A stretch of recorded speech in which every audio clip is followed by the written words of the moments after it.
안녕하십니까?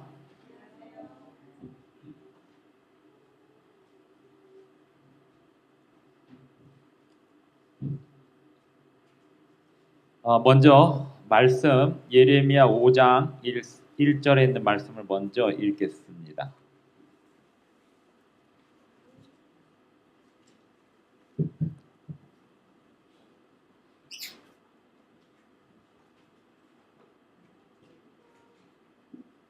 예레미야 5장 1절입니다.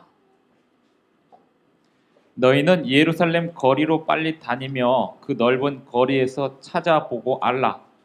너희가 만일 정의를 행하며 진리를 구하는 자를 한 사람이라도 찾으면 내가 이 성읍을 용서하리라.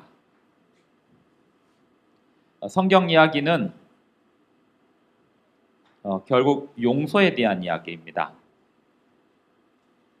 하나님이 죄로 죽을 수밖에 없게 된 사람들을 용서해 주시고 사하여 주시기 위하여 약속을 하셨고, 그 약속을 이루기 위하여 어떤 일들을 이루시는지, 그리고 사람들은 어떤 역할을 하는지에 대한 이야기가 성경 역사의 전부이고 또 인류 역사의 전부입니다. 여기에 보면 예루살렘 거리로 빨리 다니며 그 넓은 거리에서 찾아보고 알라. 너희가 만일 정의를 행하며 진리를 구하는 자를 한 사람이라도 찾으면 내가 이 성읍을 용서하리라 라고 말씀을 하고 있습니다. 이 말씀 속에는 두 가지 의미가 있는데요. 하나는 그 예루살렘 거리에 정의를 행하며 진리를 구하는 사람이 한 사람도 없었다라는 뜻이기도 합니다만, 두 번째 뜻은 어디나 한 사람이 너무나 중요하다는 것입니다. 즉, 정의를 행하며 진리를 구하는 자를 한 사람이라도 찾으면 이 성읍을 용서하겠다. 이 성경절과 짝이 되는 성경절이 뭐가 있을까요? 모든 성경절은 그 성경절과 짝이 되는 성경절이 있습니다. 로마서 5장을 보겠습니다. 한 사람을 찾으면 이 성읍을 용서하리라. 예루살렘 성읍을 용서하는 이야기는 인류를 용서하시고 사하시고 구원하시는 이야기와도 통합니다. 로마서 5장 12절을 보겠습니다. 방금 우리가 읽은 말씀은 예레미야의 말씀이었고요. 로마서 5장 12절을 보겠습니다.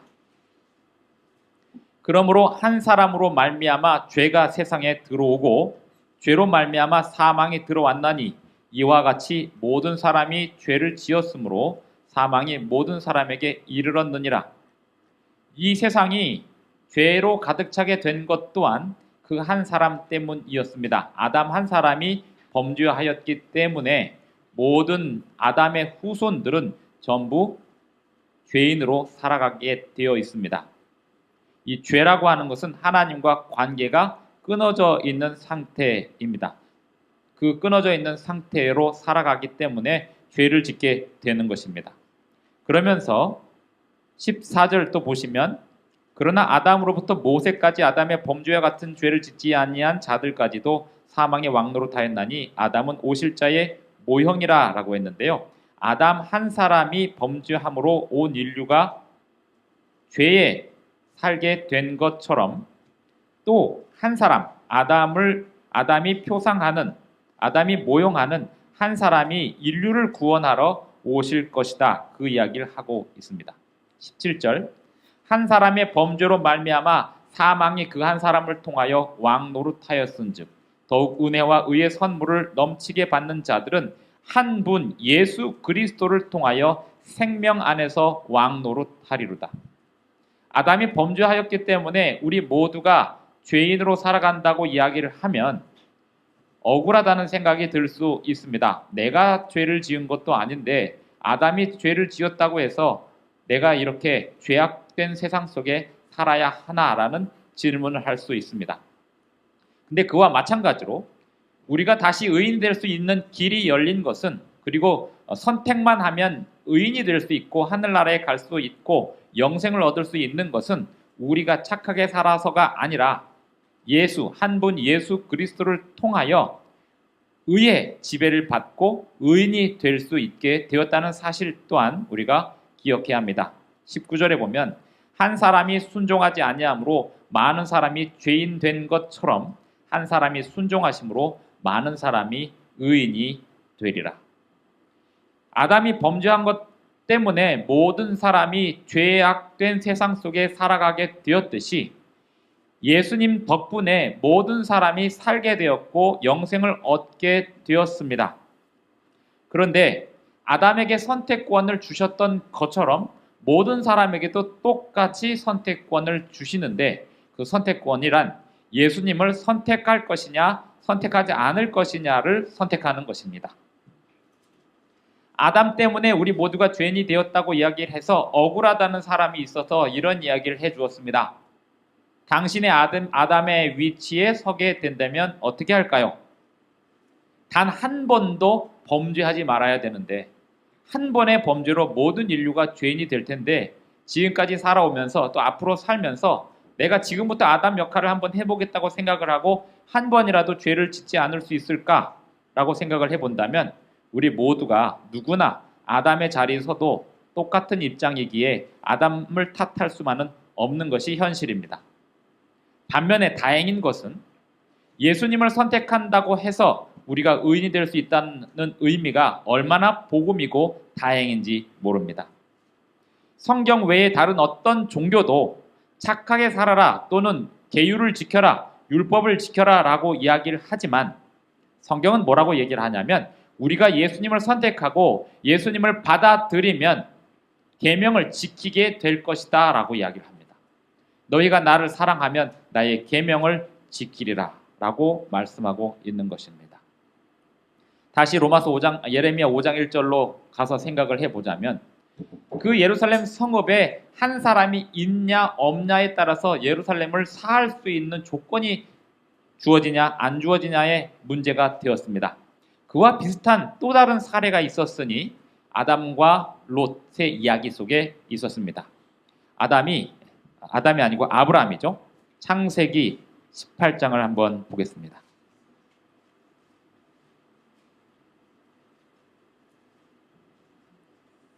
창세기 18장 32절을 보겠습니다. 아브라함이 또 이르되 주는 노하지 마옵소서 내가 2번만 더 아뢰리이다. 거기서 10명을 찾으시면 어찌하려 하시나이까 이르시되 내가 10명 10명으로 말미암아 멸하지 아니하리라. 소돔과 고모라 지역에 그 죄가 하늘에 닿아서 더 이상 그 지역을 버려둘 수 없고 그 지역을 버려뒀다가는 그 오염의 속도가 빠른 속도로 옆 지역으로 번져나가면서 세상을 더럽힐 수밖에 없는 상황이 되었기 때문에 그 소돔의 죄악을 끝내시기 위하여 멸망시키러 가는 길에 아브라함을 만났는데 아브라함이 하는 이야기가 그 소돔성에 의인 10명이 있는데 그 소돔성을 멸망하시겠습니까? 라고 하나님과 그야말로 요즘 말로 딜을 한 것입니다.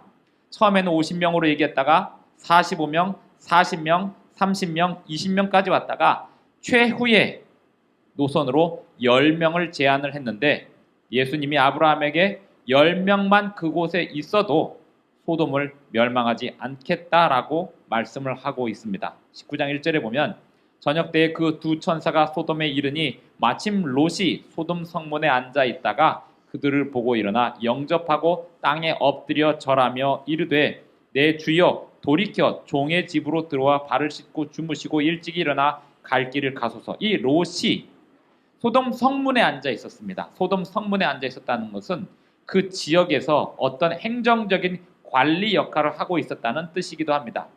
사람이 성문에 앉아 있는 사람들은 공무원이 되었다는 뜻이기도 합니다. 그래서 소돔 성문에 앉아 있었는데 이 공무원 역할을 하고 있는 이 롯이 지역에서 지도자 역할을 하고 있던 롯이 손님이 이 마을에 들어오는 것을 보고 얼른 자기 집으로 모셔야겠다라고 생각을 합니다. 이 품성은 누구한테 배웠냐면 아브라함에게 배웠습니다. 18장에서 아브라함이 그 천사들을 손님을 사람인 줄 알고 대접을 하다가 나중에 알고 봤더니 2명은 천사고 1명은 예수님이었던 것을 알게 되고 그 예수님에게 사람의 모습으로 오신 예수님에게 소돔성을 멸망하지 말아달라고 간곡히 부탁했던 것이 18장에 있었다면 19장에서 드디어 소돔 성문에 나타난 그 세 명의 사람들, 그 사람들을 보고 2절 보면 이르되 내 주여 돌이켜 종의 집으로 들어와 발을 씻고, 세 명이 아니고 두 명입니다.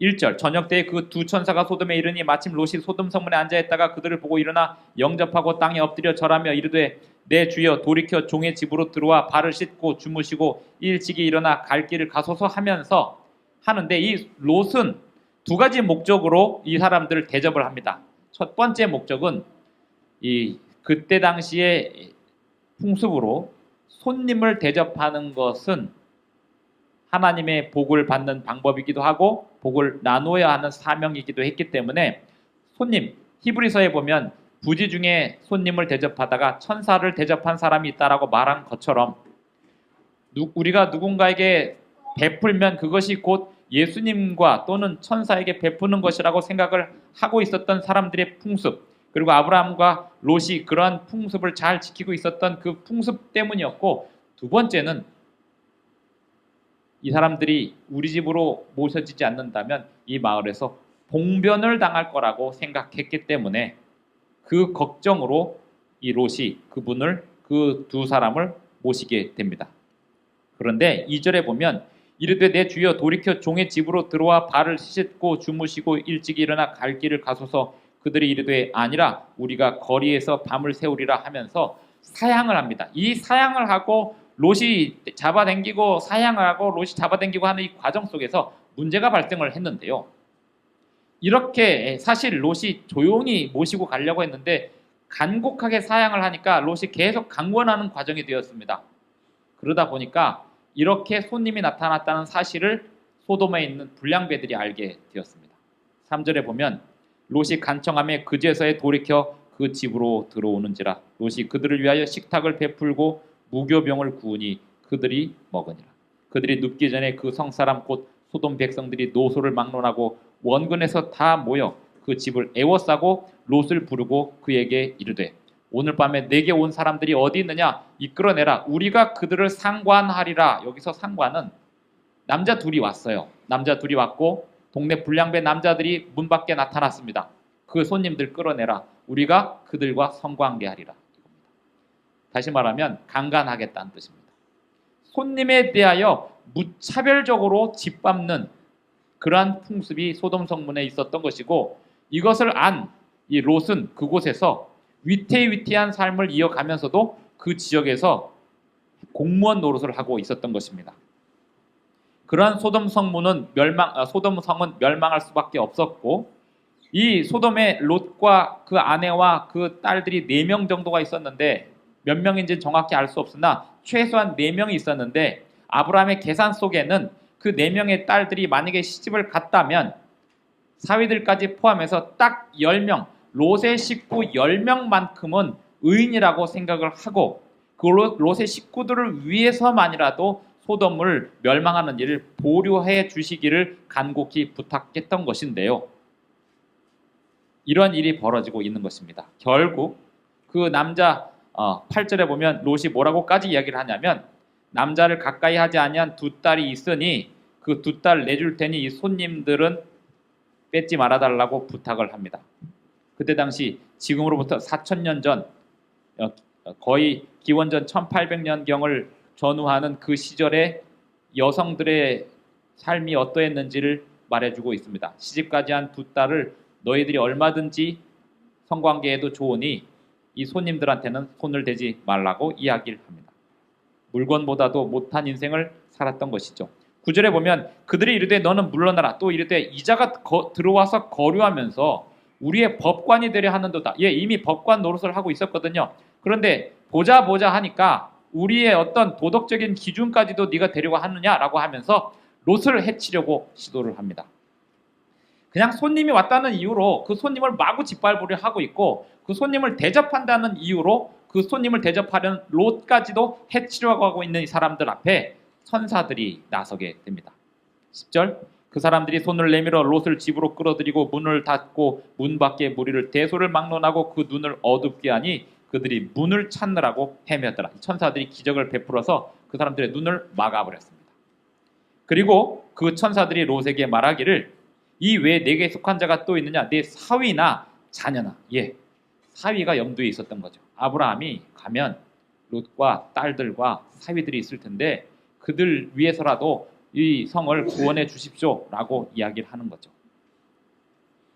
13절에 보면 그들에 대한 부르짖음이 여호와 앞에 크므로 여호와께서 이곳을 멸하시려고 우리를 보내셨나니 우리가 멸하리라. 롯이 나가서 그 딸들과 결혼한 사위들에게 말하여 이르기를 여호와께서 이 성을 멸하실 터이니 너희는 일어나 이곳에서 떠나라 하되 그의 사위들은 농담으로 여겼더라. 그래서 따라 나서지 않게 되고 그 두 딸도 역시 따라 나서지 않게 되고 시집가지 아니한 두 딸만 따라 나서게 되는데 4명 남은 겁니다. 롯과 아내와 두 딸 그리고 시집간 두 딸은 사위들과 함께 그 성에 남은 거죠. 결국 아브라함이 얘기한 10명이 채 안 되고 4명만 그곳에서 살만한 사람이 되었는데 그마저도 한 명의 사람이 있었으니 롯의 아내가 따라 나서면서 못마땅하게 여기면서 뒤를 돌아보면서 약속을 위반하고 절대로 뒤를 돌아보면 안 된다고 했는데 뒤를 돌아보면서 약속을 위반하고 소금 기둥이 되고 죽습니다. 그리고 3명만 남게 되죠. 제가 오늘 로마서 예레미야 5장 1절에서 한 명을 이야기를 했습니다. 그리고 로마서에서 한 명을 얘기했고 또 소돔성에서 10명을 이야기한 이유는 어딜 가나 한 명이 얼마나 중요한지 모릅니다. 이 이야기는 우리 전체 중에서 한 명이 중요하다는 이야기가 아니라 나 한 명이 내가 속해 있는 이 사회에서 내가 속해 있는 이 가족에서 내가 속해 있는 곳에서 얼마나 중요한 역할인지를 모두가 알아야 된다는 것입니다. 대한민국을 위하여 우리가 걱정을 한다면 나 한 명의 역할이 얼마나 중요한지 내가 하나님 앞에 정의를 행하고 의롭게 사는 것이 내가 사는 이 지역을 지키는 길이라는 사실을 우리 모두가 우리 가족을 지키는 일이라는 사실을 우리 모두가 기억하고 살아야 한다는 것입니다. 한 명이라도 주님 앞에 가는 가족이 있고 그 한 명조차도 주님 앞에 가지 않는 가족이 있다면 그 두 가족의 운명은 완전히 달라질 겁니다. 롯 한 명 때문에 그 두 딸이라도 건져냈습니다. 아브라함 한 명 때문에 롯을 건질 수 있는 길을 마련했습니다. 오늘 제가 이렇게 이 한 명에 대하여 생각을 하게 된 것은 참 재미있는 동기였습니다. 오늘 제가 원래 준비한 말씀을 있지만 그 말씀의 서론이 이 말씀으로 준비가 되었는데요. 특창을 들으면서 너무 감동을 받아서 왜 이렇게 잘하지? 뭐 때문이지? 한번 생각을 해봤는데 교인들이 특별히 젊은 사람들이 지난 안식일에 웅성웅성 되기 시작했습니다. 우리 교회 새로운 사람이 노래를 기가 막히게 잘한다는 거예요. 그래서 그 한 사람이 너무 잘한다 이렇게 대놓고 칭찬하는 건 민망하겠지만 너무 잘한다 그래서 기대를 했는데 딱 보니까 한 명의 주전 선수가 자리를 딱 잡고 노래를 잘 부르니까 평상시에 잘 튀지 않던 사람들도 다 잘하는 상황이 돼버리더라고요. 마치 그 유럽의 축구 선수들이 한 명의 주전 선수가 너무 잘하면 다른 선수들도 다 같이 잘하게 되는 것처럼 이 분명히 중창이고 합창임에도 불구하고 한 명이 정말 멋있게 화음을 잡아가면서 노래를 잡으니까 소프라노, 테너, 베이스가 모든 사람들이 이 화음을 잡아가면서 노래를 하는 걸 봤습니다. 음악은요 언제나 한 명이 중요합니다. 지휘자가 누구냐에 따라서 그 음악팀이 완전히 달라지고요. 그 중창팀 안에 어떤 노래하는 실력자가 있느냐 없느냐에 따라서 실력이 완전히 달라집니다. 학교에서는 교실 담임 선생님이 누구냐에 따라서 분위기가 완전히 달라집니다. 동탄세마교회는 목사님이 누구냐에 따라서 분위기가 달라지는데 이 목사님이 부족해갖고 참 힘듭니다. 어떤 때는 이거 목사를 바꿔야 되나 이 교회? 제가 그런 생각을 할 정도니 여러분은 어떤 생각을 하십니까? 하지만 저는 그런 것에 대하여 자책을 하는 동안 제 삶이 너무 피폐해지기 때문에 내가 할 수 있는 최선을 다해야 된다는 생각을 늘 합니다. 만약에 우리 가족들이 모두 다 신앙을 하지 않는 사람이라면 나는 어떻게 살까요? 우리 가족을 구원하기 위해서 그들을 설득하는 데 시간을 보내기보다는 나라도 교회 가서 앉아 있을 겁니다. 제가 성도님들에게 하고 싶은 이야기가 그거예요.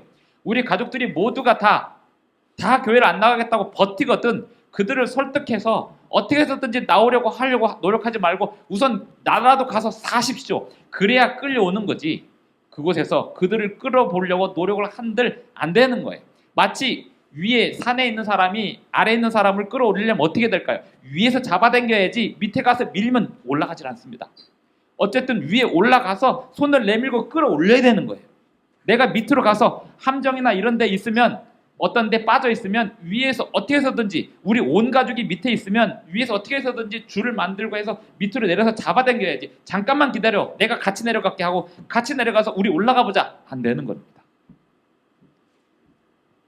어디나 한 명이 얼마나 중요한지 모릅니다. 그러므로 우리 각자가 내가 있는 곳에서 이 한 명, 내가 지도자적인 역할을 하는 사람도 있고 또 어떤 역할이 다 있습니다. 우리 모두가 다 있습니다. 그 역할이 다 있는데 그 역할 속에서 하나님이 합력하여 선을 이루시는 것을 우리가 기억하고 내가 이 교회에서 내가 이 가정에서 얼마나 중요한 역할을 하는지 기억해 주신다면 예레미야 5장 1절의 말씀처럼 그 한 명 때문에 예루살렘을 사해 주신다고 하신 것처럼 나 한 명 때문에 우리 가족을 구원하시고 우리 교회를 구원하시고 우리 나라를 구원할 수 있는 역사를 이루어 가신다는 사실을 기억해야 합니다. 그런데 오늘 말씀의 제목처럼 사람들은 저마다 자기가 교회에서 얼마나 중요한지 잘 알지 못하고 자기가 가정에서 얼마나 중요한 역할을 하는지 잘 알지 못하며 자기가 있는 곳에서 자기가 얼마나 중요한지 잘 알지 못한다는 겁니다. 어떤 예전에 지금으로부터 한 30년 전에 왕따가 이슈가 되던 지금도 여전히 소외가 있었습니다만 왕따가 이슈가 됐던 때에 어떤 아들이 이렇게 얘기를 합니다. 엄마, 나 오늘 학교 가기 싫어요. 엄마가 이렇게 이야기합니다. 그래도 가야지. 엄마, 저 학교 가봐야 왕따예요. 그러니 가기 싫어요. 엄마가 이렇게 얘기합니다. 얘야, 네가 아무리 왕따라도 가야 될 거 아니냐. 넌 교장 선생님이잖니. 이런 얘기가 있었습니다. 어린이들은 어린이들대로 다 왕따지만 선생님은 선생님대로 왕따고 교장 선생도 왕따고 모두가 다 소외되는 느낌 속에서 어린이들이 내가 왕따니까 학교 가기 싫다라고 생각을 하는 것처럼 교장 선생님조차도 내가 왕따라서 학교 가기 싫다라고 하던 그런 삶의 현장, 자기들이 하는 것을 알지 못하는 이 첫 번째 이유는 자기가 얼마나 하나님 앞에 귀중한 존재인지. 교장 선생님이 학교에서 귀중한 존재가 아니어도 좋습니다만 학생이 학교에서 귀중한 존재가 아니어도 좋습니다만 우리의 삶은 하나님 앞에 얼마나 귀중한 존재인지 알지 못한다는 것은 불행입니다.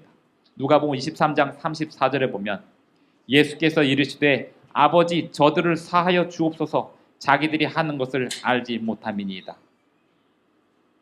오늘 내가 교회 가기 싫어요. 이게 얼마나 큰 죄가 될까요?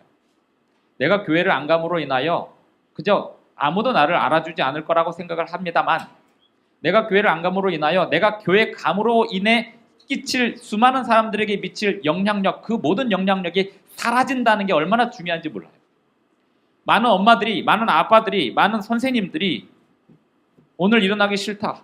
내가 오늘 일어나기 싫어. 내 기분이 너무 안 좋고 일하기 싫고 짜증스럽고 힘들고 그냥 오늘은 쉬자라고 할 때 내가 쉬언들, 내가 이렇게 게으른들 누구한테 영향이 되겠어? 내가 이 세상에서 얼마나 중요한 역할을 하는 사람도 아니고 이 나라의 대통령도 아니고 학교 선생도 아니고 의사도 아니고 그냥 집에서 설거지나 하는 존재인데 내가 일하지 않는들 무슨 영향이 미치겠어 하고 게으르게 산다면 그 하루하루가 쌓여서 자녀들에게 얼마나 큰 영향을 미치게 될까요?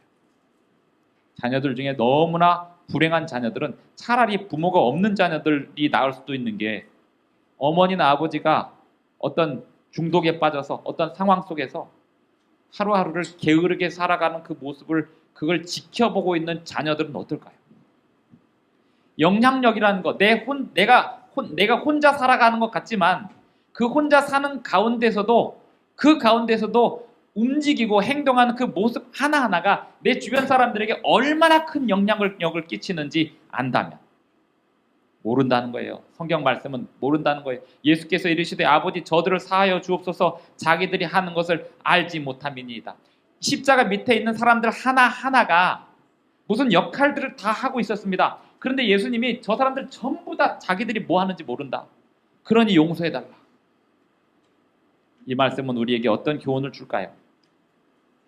적어도 우리는 내가 무엇을 하고 있는지 하나님 앞에서 알고 살아야 하지 않겠습니까?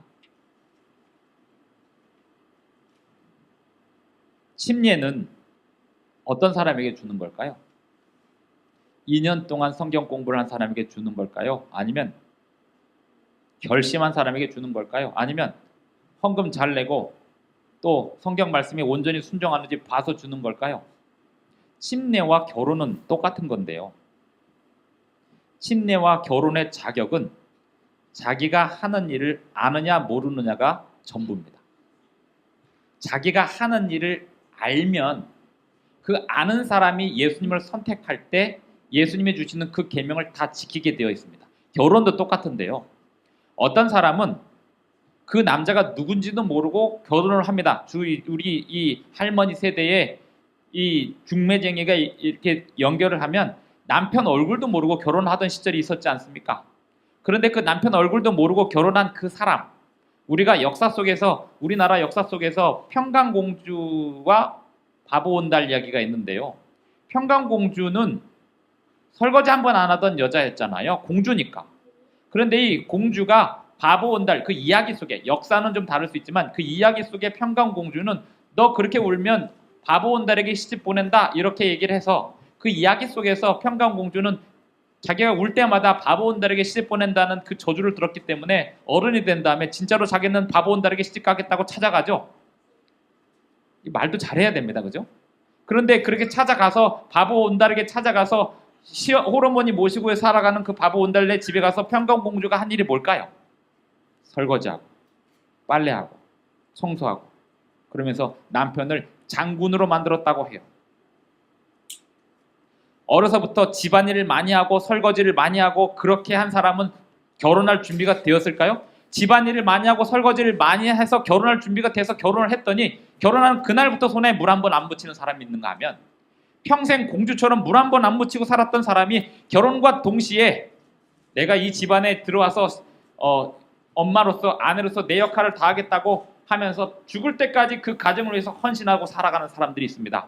중요한 건 실력이 아니라 자기가 누군지를 알아야 된다는 거죠. 그래서 소크라테스는 너 자신을 알라고 했는데 이 사람이 한 말이 아니라 그 벽에 써있던 명언이었습니다. 소크라테스가 했던 그 말은 그 사람이 만든 말이 아니고 이 세상 사람들이 모두가 다 자기 자신이 뭐 하는지도 모르고 자기 자신의 역할이 뭔지도 모른 채 자기 자신이 무엇을 해야 되는지도 모른 채 살아가는 그것을 풍자한 거죠. 그대 자신을 알라. 그게 다다. 예수께서 이르시되 아버지 저들을 사하여 주옵소서 자기들이 하는 것을 알지 못함이니이다. 그들이 그의 옷을 나누어 제비 뽑을세. 이 제비 뽑는 사람들이 예수님의 옷을 제비 뽑는 사람들이 자기가 왜 제비 뽑는지를 몰라요.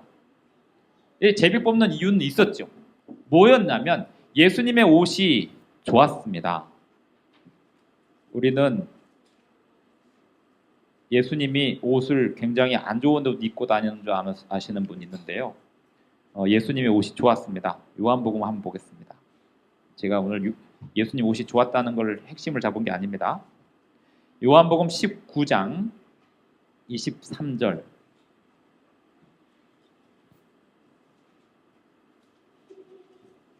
요한복음 19장 23절에 보시면 군인들이 예수를 십자가에 못 박고 그의 옷을 취하여 네 깃에 나누어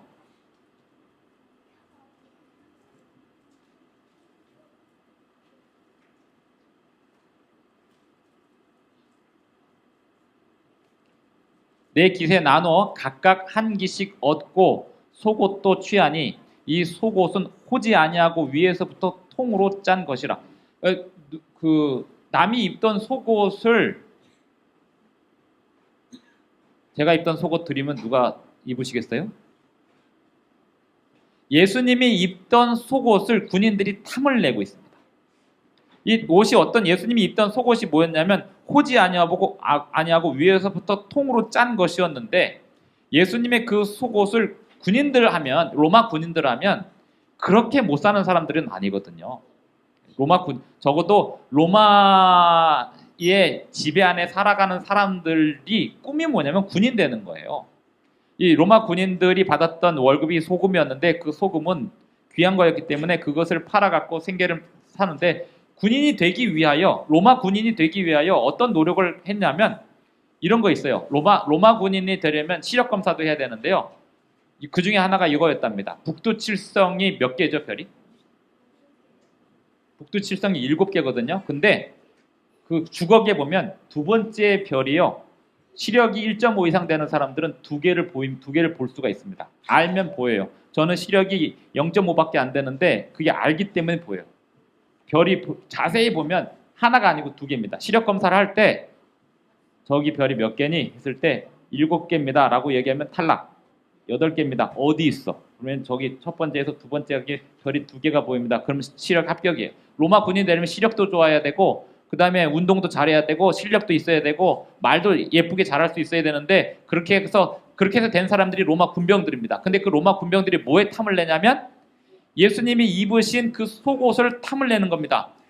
그럼 여기 보면 그들이 예수님의 속옷을 나눠 제비 뽑아서 가지는데 속옷을 제비 뽑는 과정은 4명이 군병들의 4명이 하나는 23절 보시면 군인들이 예수를 십자가에 못 박고 그의 옷을 취하여 4기수에 나누어 각각 한 기씩 헛고 위의 옷은 속옷은 하나지만 그 위에 두른 옷은 4기수에 나누어 각각 한 기씩 얻을 수 있을 만큼의 4명이 나눠 가질 만큼의 옷이 되었고 그 다음에 속옷이 딱 남았잖아요. 예수님이 십자가에 돌아가셨을 때 우리가 그림에 보시면 옷을 입혀놨잖아요. 또 이렇게 중요 부위는 가려놨잖아요. 근데 예수님 십자가에 완전 알몸으로 돌아가신 거거든요. 완전 그 십자가 형이 얼마나 치욕적인 거냐면 고통도 고통이지만 사람을 다 벗겨놓고 그렇게 이제 알몸으로 망신 주면서 죽는 거거든요. 단번에 죽는 것도 아니고 오랜 시간 동안 말려 죽이는 거거든요. 피가 다 쏟아질 때까지 그렇게 말려 죽이는 거거든요.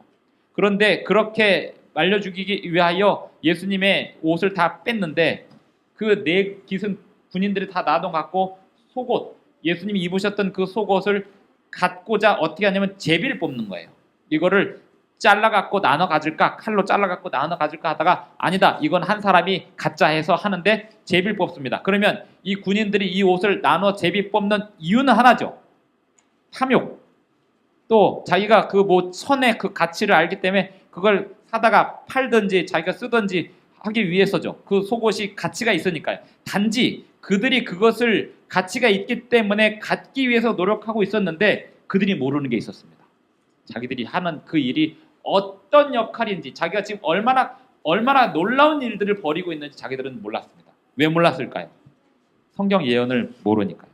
요한복음 19장 24절에 보면 군인들이 서로 말하되 이것을 찢지 말고 누가 얻나 제비 뽑자 하니 이는 성경에 그들이 내 옷을 나누고 내 옷을 제비 뽑나이다 한 것을 응하게 하려 함이로라. 군인들은 이런 일을 하고 이 요한이 AD 1세기 말에 마태, 마가, 누가복음이 쓰여진 그 시기와 요한복음이 쓰여진 시기는 완전히 다른데요. 마태, 마가, 누가복음이 쓰여진 시기에 비해서 요한복음 30년 뒤입니다. AD 60년경에 마태, 마가, 누가복음이 쓰여졌을 거라고 추정이 된다면 확실한 것은 요한복음은 요한계시록을 쓴 다음에 썼기 때문에 반모섬에 유배 갔다가 돌아와서 쓴 거고 요한복음과 요한 1, 2, 3, 4가 맨 마지막에 쓰였는데 AD 96년, 97년 그 죽기 직전에 쓴 거예요. 그래서 요한복음은 요한이 직접 할아버지가 자기 연필로 쓴 게 아니고 자기가 말로 불러주면 밑에 문필 서기가 제자들이 이 세련된 헬라어로 그래서 신약 성경에서 헬라어 공부할 때 신학과 대학원에서 헬라어 공부할 때 요한복음을 본문으로 삼아서 헬라어를 공부해요. 요한계시록은 못합니다. 문법이 엉망이에요. 그 요한계시록은 문법이 엉망인 게 요한이 반모섬에서 자기가 썼기 때문에 요한의 실력으로는 문법이 맞질 않습니다. 헬라어로 썼지만. 그런데 요한복음은 제자들이 썼기 때문에 그 제자들이 그걸 쓸 때 요한이 마태, 마가, 누가복음에 있는 내용들 중에서 빠진 내용 그리고 요한이 정말 기억해야 될 예수님에 대하여 알려야 될 중요한 내용들을 다시 제자들에게 설명해주고 제자들이 요한이 이야기해주는 걸 들으면서 정리하고 요한에게 이렇게 쓰면 되겠습니까 해서 쓰여진 책이기 때문에 헬라어도 굉장히 멋있는 세련된 헬라어로, 요한복음을 헬라어로 읽으면 진짜 멋있어요. 문법이 너무 멋있습니다. 마치 우리가 영문법을 배우려면 셰익스피어 글을 읽어야 되는 것처럼 헬라어 문법을 배우려면 이 요한복음을 가지고 공부를 합니다. 그런데 이 요한이 무슨 얘기를 하냐면 이 군인들이 하고 있는 이 행위는 예언을 이루기 위해서 하는 행위였다. 이 군인들이 예언을 알았을까요? 몰랐을까요? 모르죠. 그들이 그냥 보이는 대로 행동했을 뿐입니다. 마치 개가 지나가다가 맛있는 게 있으면 그렇게 침을 삼키면서 그렇게 쿵쿵거리면서 가듯이 저기 뭐 같이 있는 게 있네 하고 가갖고 이거 나눠 갖고 요거는 우리가 제비 뽑자. 그때 제비 뽑자고 안 하고 잘라서 나눠도 되는 거였는데 제비 뽑자라고 이야기하는 그것도 어떤 한 명이 이거 그냥 내가 하나 다 가졌으면 좋겠는데 이런 생각을 했겠죠. 그런데 그렇게 생각할 것까지도 성경에 다 예언이 되어 있었다는 건데요. 우리가 성경의 예언을 성경에서 이루어진다는 사실을 우리가 잘 모를 때가 있는데 자, 이건 조금 중요한 얘기니까 성경이 몇 권이에요? 이 몇 권이에요? 한 권인 줄 아시잖아요. 그런데 이 한 권은 몇 권을 모아놓은 겁니까?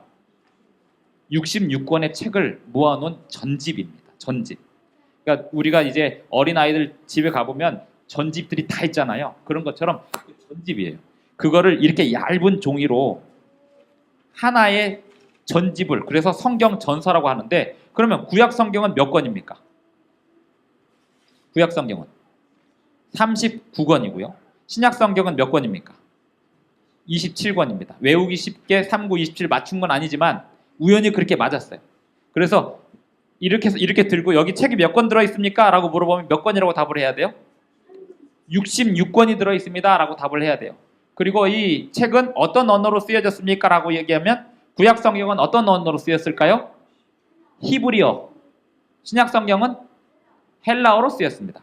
왜 히브리어로 쓰였냐면 문법적으로 누군가에게 소통하기가 구약 그 고대 시대에 문법적으로 수메르어가 있었고 히브리어가 있었는데 수메르어는 수학에 적합한 언어였고 문학에 적합한 언어는 히브리어였어요. 그래서 히브리어가 쓰였던 거고 히브리어가 전 세계 사람들에게 가장 읽히기 쉽고 배우기 쉬운 언어였기 때문에 지금 모든 사람들이 영어를 쓰는 이유는 영어가 가장 쉽기 때문이에요.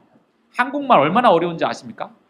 외국 사람들이 한국말 하는 건 그건 기가 막힌 거예요. 근데 한국 사람이 영어 못하는 거는 또 이유가 있긴 있습니다. 어순이 너무 반대여서 어족이 달라서 그렇긴 한데 중국 사람이 영어 잘하는 거는 이해할 만한데 한국 사람이 일본 사람이 영어 잘 못하는 건 그럴 만한 이유가 있는 게 영어랑 제일 먼 어족이 우리나라 말이에요. 몽골어라고.